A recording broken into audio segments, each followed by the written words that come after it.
Nkulamusizza munnange gwali eyo ng'ogyekumiddeko KMGTV weebale okola ky'amaanyi kye nkusaba kimu bw'oba ng'oli mupya leero lw'osoose okubeera naffe ku TV eno nkusaba muganda wange subscribinga bw'omala okusubscribinga osharinge ate era olikinge kigenda kuwa vidiyo eno mileage ey'amaanyi okulaba nti etuuka ku buli muntu yenna wandyagadde etutu.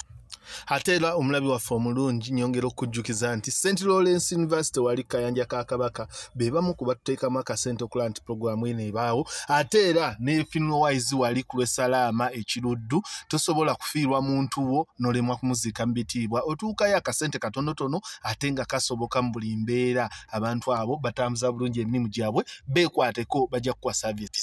Ate era gwe omuzadde alina omwana ng'akyali mu nassale nkusaba dduka za mbiro ogende wali Endeje Bongole ew'omukulu Mathias Kato agenda kuwa bulungi service. Alina essomero bayita God's Plan waggulu awo ku lusozi, ssomero ddungi lirina vyo ennungi, abaana bayisibwa bulungi, balina ebisulo basula bulungi, bambiyisayo olubu lw'ekigere. Omusajja omukwata mpola mukkakkamu ajja kulaba nti omwana wo afuna service eyo yennyini emugwanidde.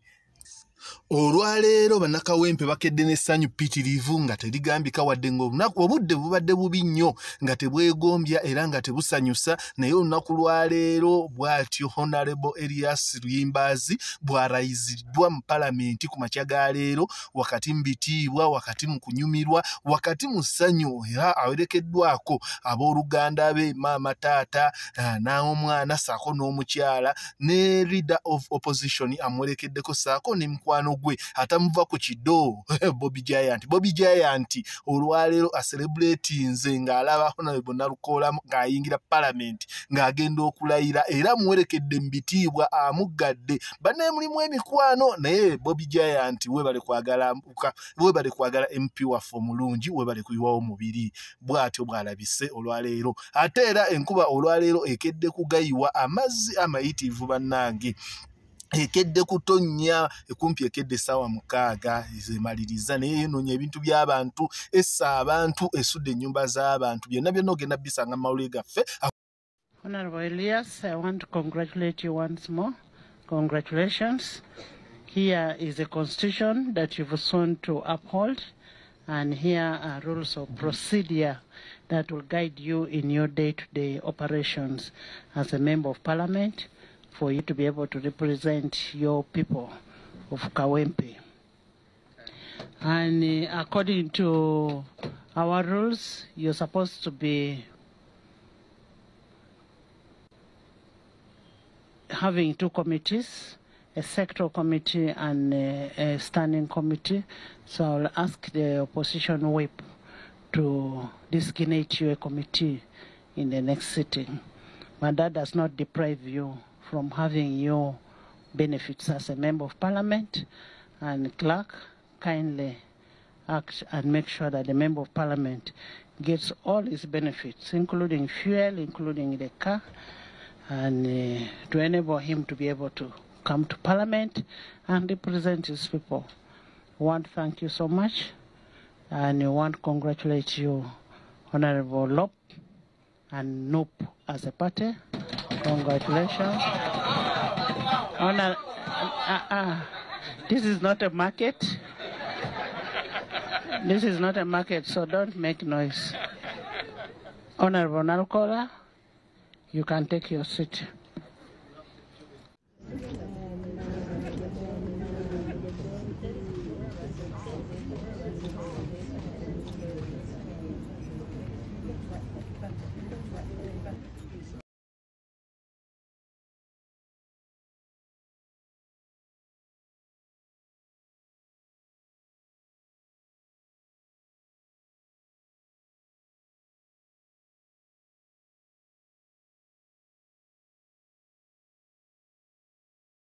Mbadde wano nga njogera n'ensiima sipiika olw'okubanga ayise mu bwangu okubanga atuwa omukisa guno ogw'okulayira.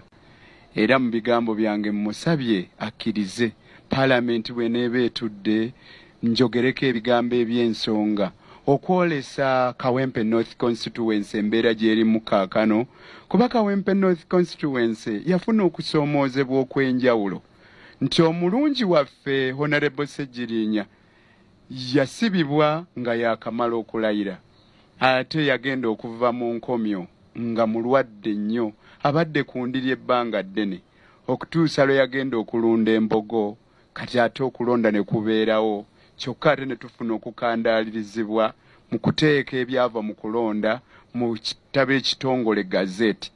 Naye kitusanyudde nti sipiika bwe yafunye amawulire ago newankubadde nga olukiiko lubadde mu kuwummula atuyise ne tulayira tetukitwala nga kyakusaaga yeebale nnyo tumusiimye era tusuubiza ajja kutuwa omukisa nga aba Kawempe North Constituency twogere eri Parliament n'ensi eno okugitegeeza wa we tuli mu kaseera kano kuba tulina ebisoomoozo bingi we tuviiriddeyo eyo lwakuba tuli bayiiya nnyo twandituuse wano ssaawa nga 9 kuba amataba gatuzinzeeko eyo ewaffe Kawempe nabwe kityo atusuubiza era tujja kwogera ebigambo ebyo.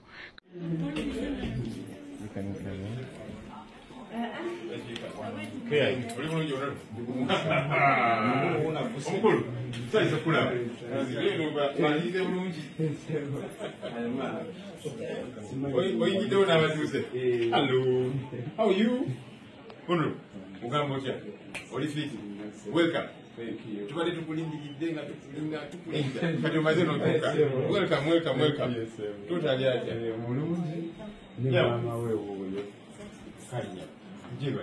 Wewe wali mtu werekerako mukulu. Kitulaga. Tulindede. Omutoto wa mwitani. Alman. You should go in a bit. Can I take pictures with you? Ndikukwe. Okay, so kako aleka baby. Alman. Get ne mwami nzija. Baka mwalize bulungi. Kale masolo. Yeah. Wanyunga mama. Kamera ita kubitoje. Kama ngelo. Gabe tunje ndo katinga. Eja.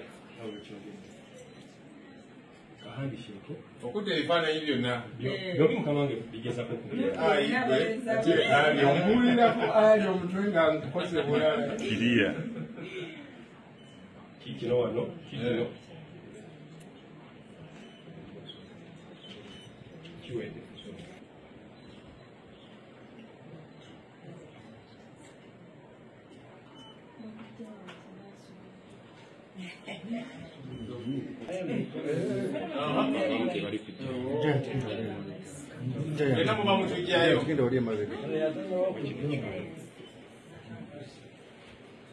Kale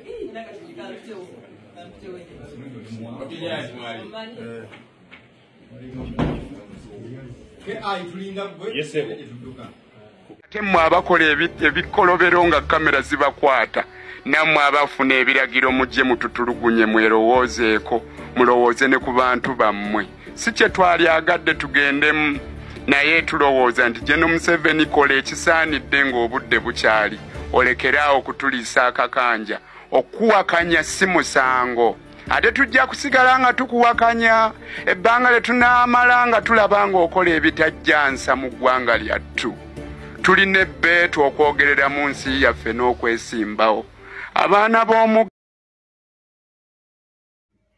bw'atyo omukulu oluvannyuma lw'okulayizibwa alabudde abo bonna abakola ebikolobero nga kamera zibakwata nti beerinde era bubakeeredde essaawa yonna afuuse gooli nti situ essaawa yonna waliwo ekibaluka mwegendereze.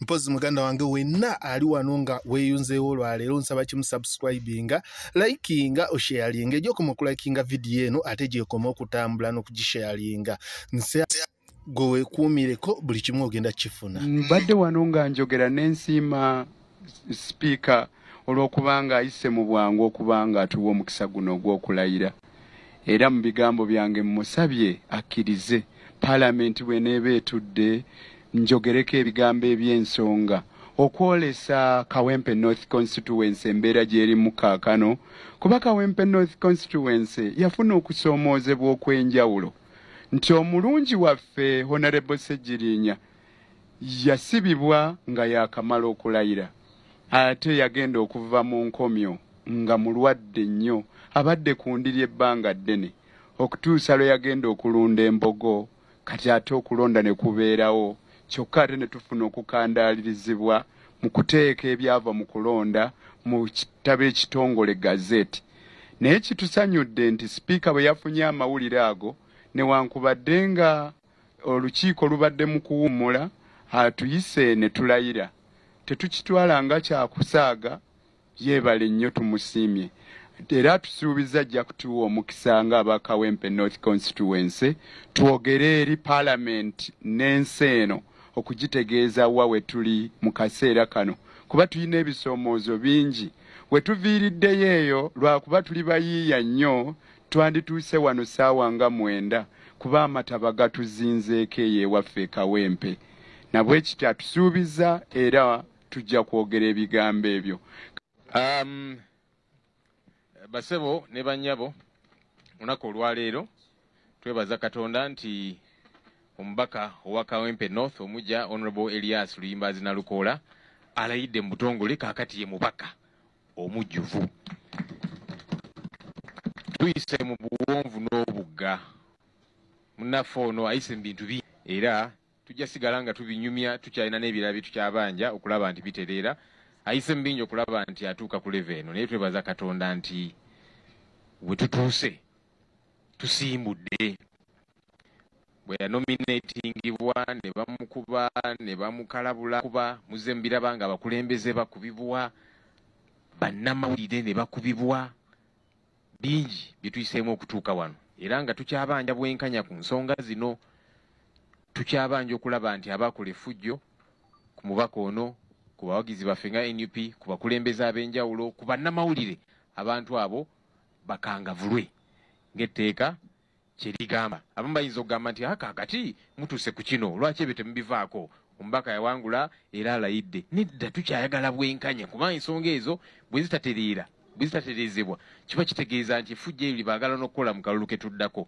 So tukyabanja obwenkanya tukyabanja okulaba nti buli yakola effujjo ku bannansi ku bakulembeze ku bawagizi baffe ku bannamawulire akangavulwe ng'etteeka kye ligamba.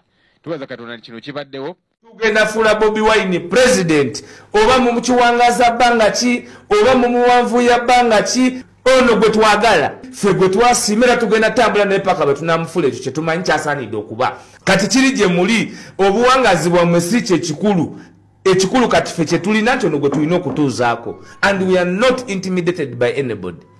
Tewali wagenda tutisatisa kwekyo musazesaza abantu mukolimidde abantu mulangidde abantu mukakkanyiza abantu naye tusigadde tugenda forward.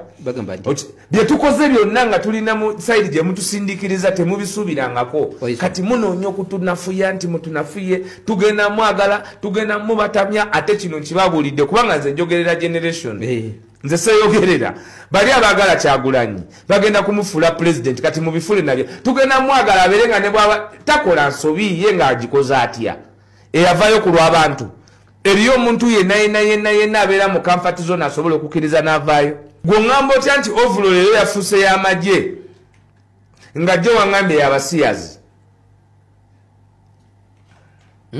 ongamba otya nti ovulo yafuuse y'amagye nga jjo wangambye y'abasiyazi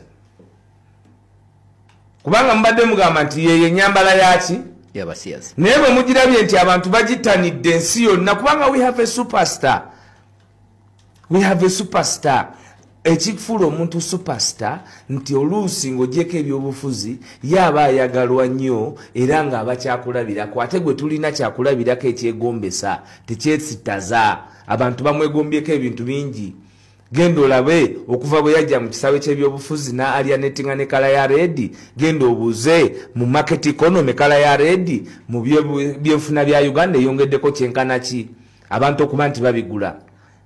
Ontegedde bulungi. So abductions byonna bye bakola kutunafuya nange mwenyini mbadde ku taasibewo taasulewo era malinda kubuuza kusande nfuluma mu kyaki nga bantaddeko obusajja 3 bugamba ki nga bungoberero buntaddeko embeera bwe banga price y'okukununula lino eggwanga kuttaffe so be it naye temugenda tutiisatiisa kati ebyo byonna babikola batutekeko blanket kubanga batusibira kwagala Kyagulanyi kumugamba kituufu nti yemwagala w'abangi. Bw'ongamba otya nti amagye ga Uganda gonna commander of the defense forces alina okulaba oba Kongo tuli bulungi, alina okulaba oba boda ya Juba tuli bulungi, alina okulaba oba boda ya Kenya tuli bulungi, alina okulaba amagye gaffe oba amagye gaffe gasula bulungi, alina okulaba amagye gaffe gasasula bulungi. Gomanya amagye gasula. Omanyi units zetulina mu police force ezitalina we zisule zibundabunda nga bwamala okuzaayo emmunda ate anoonya mu kitebe mwana agwasule kupaka ku makyo bavuga ebboda ekiro. Omanyi abaana b'abasirikale abatali ku university olwaleero kubanga talina busobozi sente ze yatereka mu sako bazibba.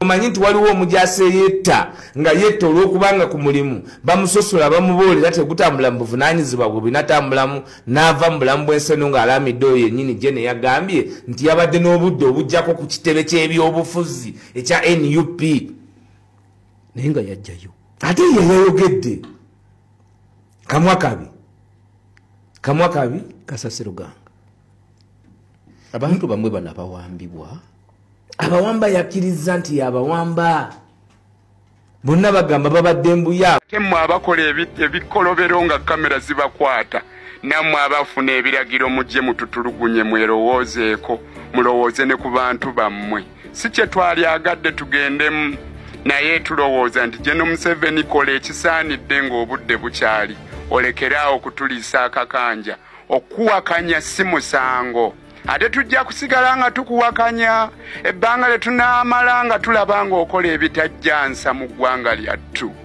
tulina ebbeetu okwogerera mu nsi yaffe n'okwesimbawo abaana b'omu mundabye nga nkuba omwanjuzi agambye nti Katikkiro akuba pasita Bujinga akaama mugambye nti omukyala nga mulungi ng'erinnya lye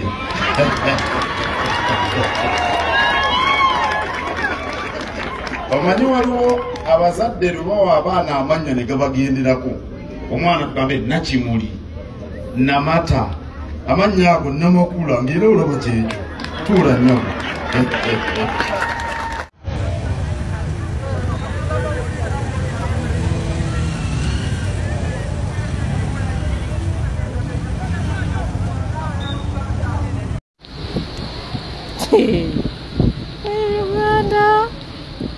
Uganda olemwa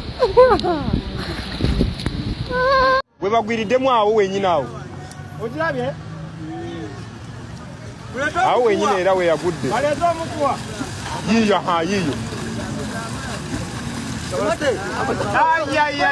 yiyo yiyo bwe batyo bwe baguddeyo bwe batyo yasoseyo omutwe ne yeesulikayo bwe yiyo piki yiyo bagijjayo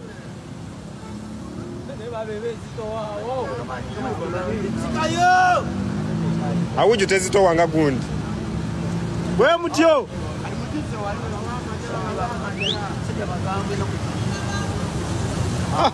abaana bagijeeyo bagibaddeko babiri labetaara mpya n'okwakali kyayaka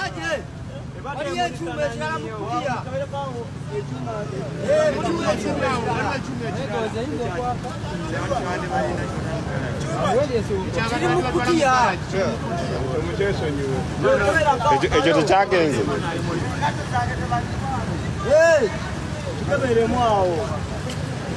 piki iyo bagijeeyo alawo omuyaye mwanoonya kyuma lawo omuyaye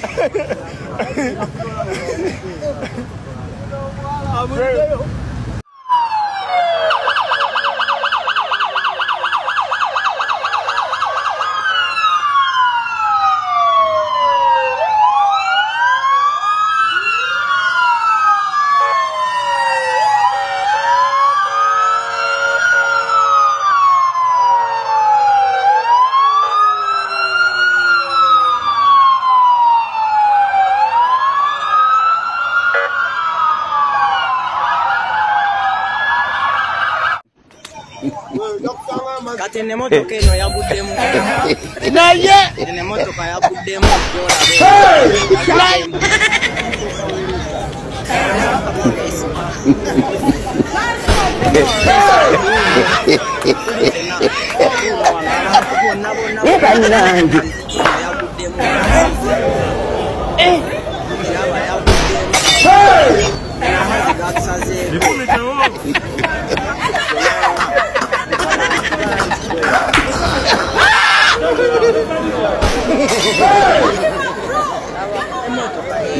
Mazima.